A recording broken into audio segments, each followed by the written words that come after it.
It has been 72 years since May 21st, 1944, when 34 ships gathered in Pearl Harbor's West Loch to load ammunition and supplies in preparation for the invasion of Saipan and the Mariana Islands, known as Operation Forager. The LSTs, or ships designed to land battle-ready tanks, were closely nestled together along 6 berths. At 15:08, an explosion rocked the deck of LST 353. A chain reaction of explosions followed that left 6 LSTs sunk and several more severely damaged.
Today, here, we gather to reflect on the loss of these American patriots.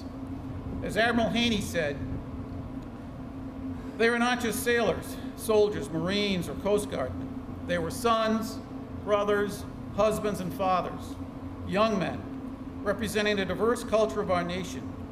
Amidst the social and economic inequities faced by so many in the 1940s, these men answered the call of our nation.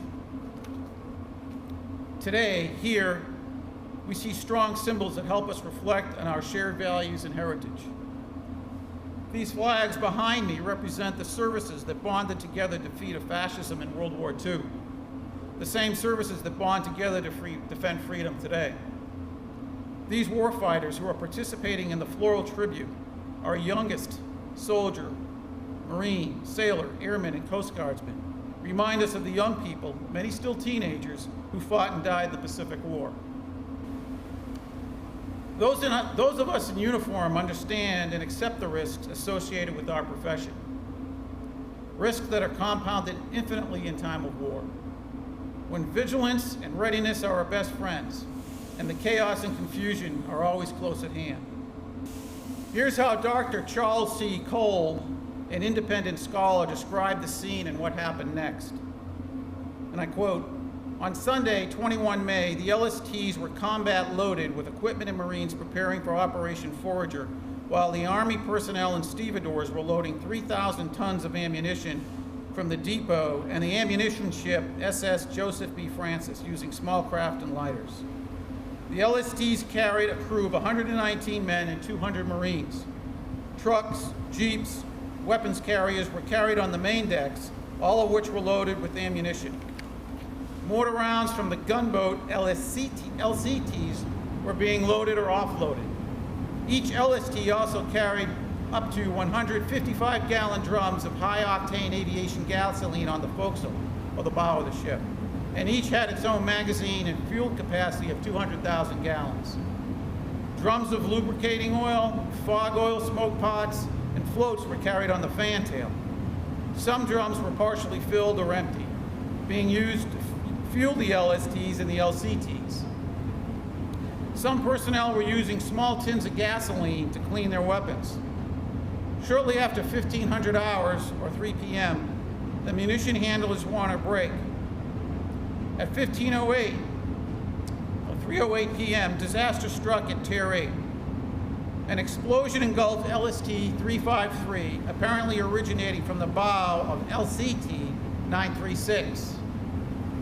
Fragments showered the clustered LSTs, igniting gasoline drums and crates of ammunition.